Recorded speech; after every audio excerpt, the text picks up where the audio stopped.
এই জমিদার বাড়িটা অনেক পুরনো। এই বাড়িতে আর কোনো জমিদার থাকে না। থাকে জমিদারের নাতি হরিহর বাবু আর তার স্ত্রী শ্রীমতী দেবী। এছাড়াও এই বাড়িতে আরো দুজন কাজের লোক রয়েছে, এক মালতী আরেক হবুল। হরিহর বাবুর এক ছেলেও ছিল, যার নাম অজয়। সে নাকি অনেক দিন আগে তার মাকে কি যেন বলে বাড়ি ছেড়ে চলে গেছে, আর ফিরে আসেনি। এদিকে চরডাঙ্গা গ্রামের রাধা মা বাবাকে হারিয়ে কাজের খোঁজে ঘুরে বেড়াচ্ছে। কোথাও কাজ না পেয়ে রাধা শেষমেশ জমিদার বাড়িতে শ্রীমতী দেবীর কাছে এসে হাজির হয়। গিন্নিমা, আমাকে একটা কাজ দেবেন? আমি খুব অসহায়, কোথাও কোনো কাজ পাইনি।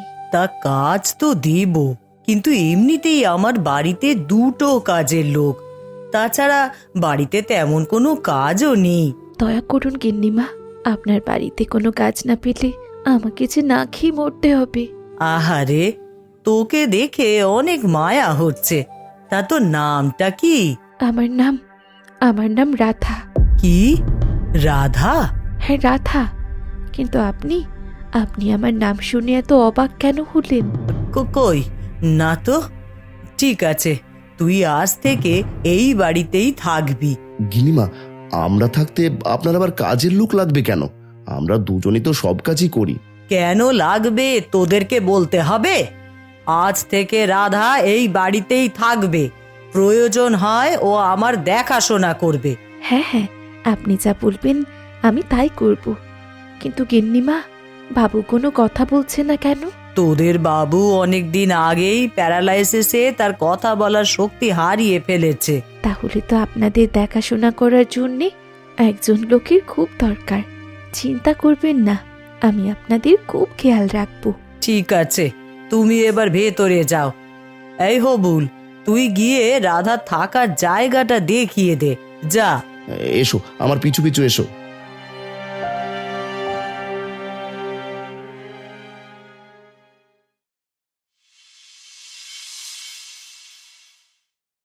রাতের বেলা রাধা হরিহর বাবুর জন্য দুধ গরম করছিল।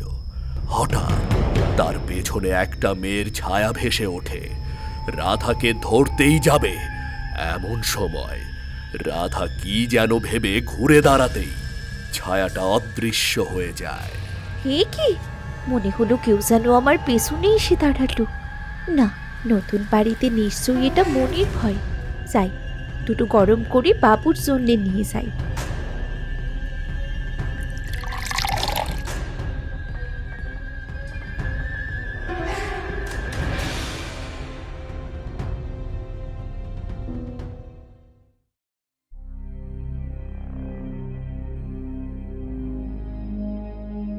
এই নিন গিন্নিমা, বাবুর জন্যে দুধ গরম করে এনেছি।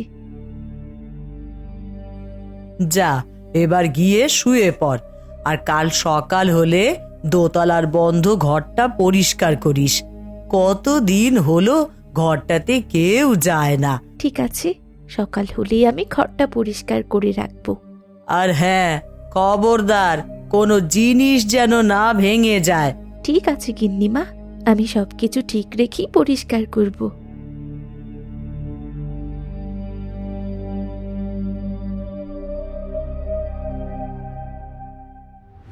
রাত্রিবেলা রাধা ঘুমিয়েছিল। হঠাৎ সে শুনতে পায় তার কণ্ঠে তার কানের কাছে কে যেন তার নাম ধরে ডাকছে। রাধা, রাধা।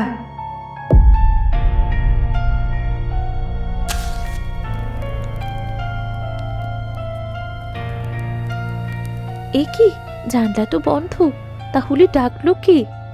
না না, নিশ্চয়ই কোনো খারাপ স্বপ্ন দেখেছি। ধুর, ঘুমিয়ে পড়ি। এইসব শুধু শুধু মনের ভয়।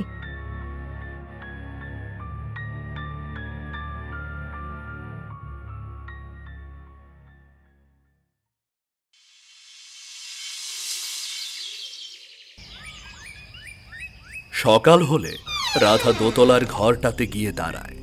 সেখানে সবকিছুতেই ধুলো ময়লা পড়েছিল। সবকিছু দেখে বোঝাই যাচ্ছিল এটা হরিহর বাবুর ছেলে অজয়ের কক্ষ। এই ঘরটা তো অনেক নোংরা হয়ে আছে। দেখে মনে হচ্ছে কত বছর পর আমি এই প্রথম ঘরটাতে ঢুকলাম।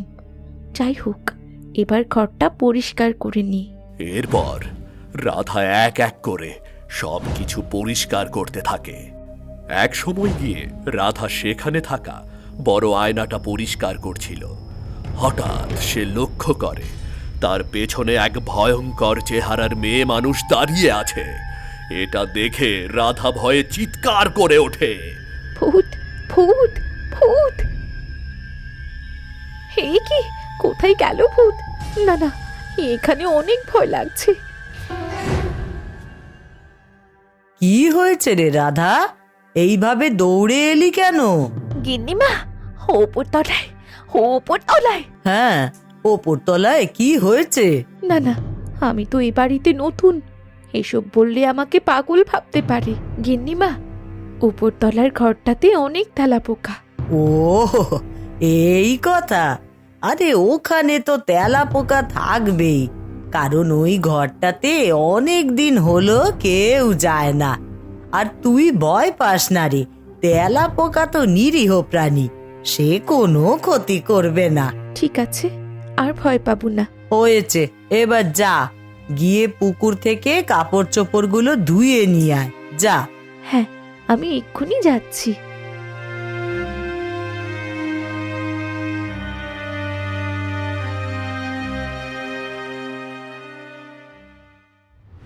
রাধা শ্রীমতী দেবীর কথায় পুকুরে এসে কাপড়গুলো পরিষ্কার করছিল।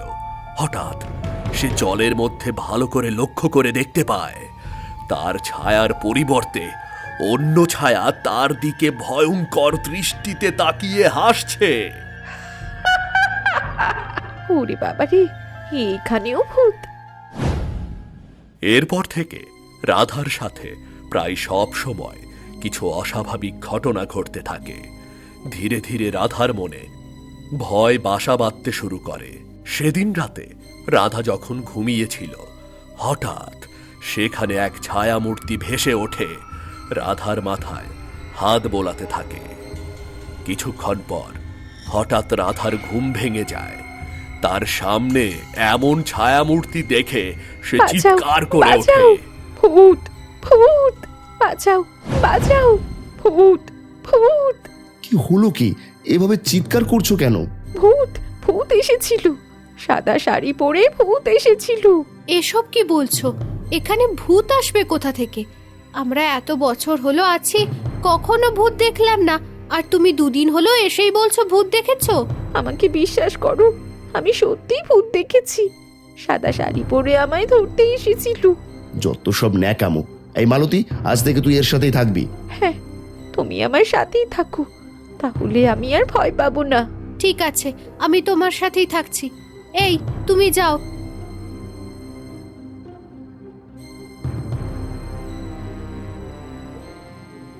রাধার কথা শুনে মালতী রাধার পাশে ঘুমিয়ে পড়ে।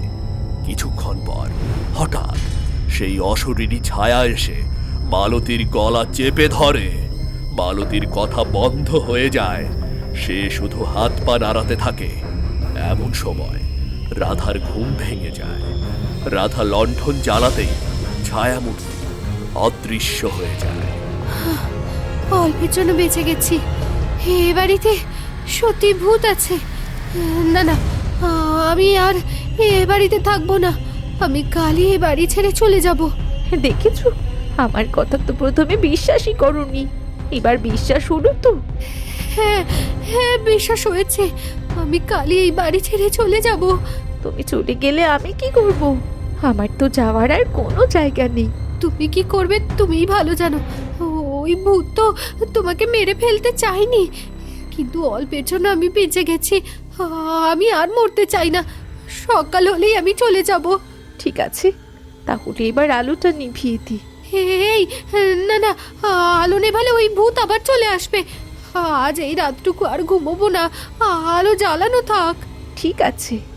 সেদিন রাতের বেলা মালতী আর রাধা না ঘুমিয়ে রাতটা পার করে দেয়।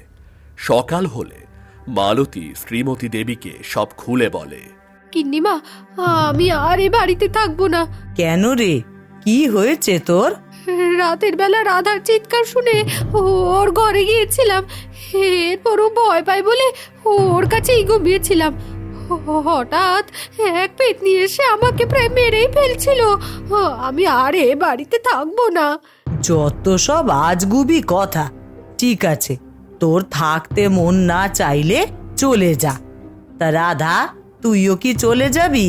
থাকতেও তো আমার মন চাইছে না, কিন্তু কিন্তু যাবো কোথায়? প্রয়োজন হয় রাস্তায় রাস্তায় থাকবো, তবু এই ভুতুরে বাড়িতে থাকবো না।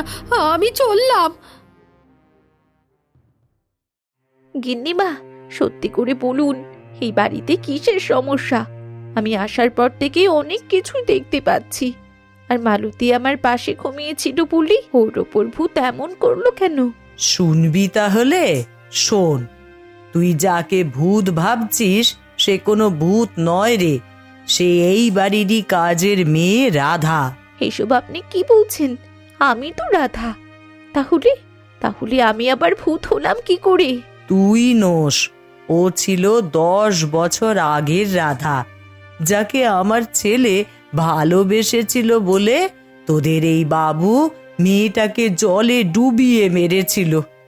যার কষ্ট সইতে না পেরে আমার একমাত্র ছেলেটা পাগল হয়ে এই বাড়ি ছেড়ে চলে গেছে। তারপর ওই আত্মাটা তোদের বাবুকে এমন পঙ্গু বানিয়ে রেখেছে। তাহলে ওই আত্মার সাথে আমার সম্পর্ক কি? সম্পর্ক একটাই, 10 বছরের মধ্যে এই বাড়িতে কোনো রাধা প্রবেশ করতে পারেনি। ওই আত্মা কাউকে প্রবেশ করতে দেয়নি। কিন্তু তুই রাধা হয়েও সেদিন এই বাড়িতে এসেছিলি বলেই আমি অবাক হয়েছিলাম। তাহলে কি আমাকে বাড়ি ছেড়ে চলে যেতে হবে? ভয় পাস না রে, ওই আত্মা তোর কিছুই করবে না। কিছু করলে এতক্ষণে তোর কোনো না কোনো ক্ষতি হয়ে যেত। না না, আমি এই বাড়িতে থাকবো না, আমি অন্য কোথাও গিয়ে থাকবো। তুই যাস না রে মা। আমার ছেলে চলে যাওয়ার সময় কি বলে গিয়েছিল জানিস? কি বলে গিয়েছিল? বলেছিল রাধা এই বাড়িতে ফিরে আসলে তবেই আমি এই বাড়িতে ফিরে আসব। তোকে পেয়ে আমি আমার হারানো সন্তানের ফিরে আসার পথ চেয়ে বসে আছি। তুই যাস না। কিন্তু আপনি আপনি আপনার সন্তানের জন্য একজন বাবা মা হারা মেয়েকে মারতে চান? না না, আমি কাউকে মারতে চাই না। তুই আজকের দিনটা আমার মেয়ে হয়ে এই বাড়িতে থাক, কাল না হয় চলে যাস। ঠিক আছে, আপনার কথায় আজকের দিনটা আমি থাকবো এ বাড়িতে, কিন্তু কাল সকাল হলেই চলে যাব আমি।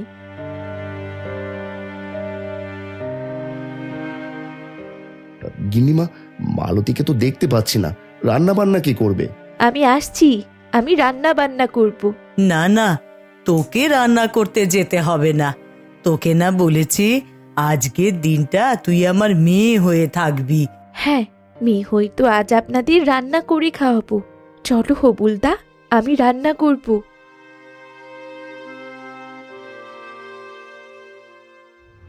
সেদিন রাতের বেলা রাধা না ঘুমিয়ে লণ্ঠন জ্বালিয়ে বসেছিল। হঠাৎ তার সামনে পুরনো রাধা চলে আসে। এবার কোনো ভয়ঙ্কর রূপে নয়, বরং সুন্দর সাজে। এ কি? কে তুমি? আমায় চিনতে পারছো না? আমি রাধা। তার মানে তুমি সেই আত্মা যার জন্যে এত কিছু? হ্যাঁ, আমি সে আত্মা। কিন্তু তুমি আমাকে দেখে ভয় পেও না। তুমি আমাকে আমার অজয়কে পেতে সাহায্য করবে। কিন্তু কি করে আমি তোমার অজয়কে পেতে সাহায্য করব? তাছাড়া আমি তো এমনিতেই সকাল হলেই চলে যাব। না, তুমি যেতে পারবে না।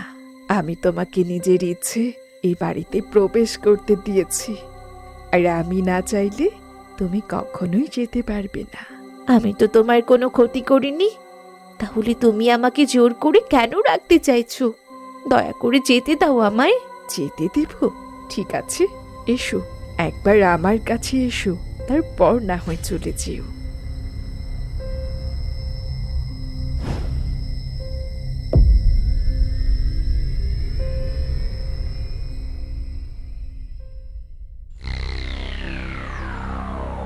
গিন্নিমা বলুন তো আজ বাড়িতে কিসের আয়োজন?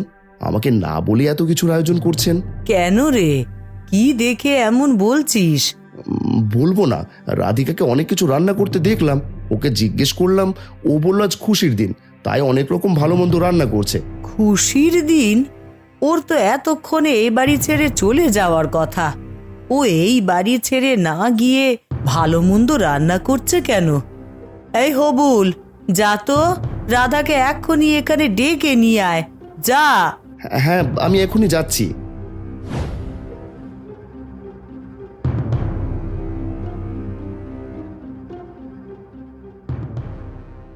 আমাকে ডেকেছেন মা? গিন্নিমা থেকে হঠাৎ মা? আর এই বাড়িতে আজ কিসের খুশির দিন বলতো? বুঝতে পারছেন না? আজ আমার অজয় আসছে। কি রে রাধা, এসব তুই কি বলছিস? আর তোর কণ্ঠটা এমন বদলে গেল কি করে? কণ্ঠ বদলায়নি, রাধাই বদলে গেছে।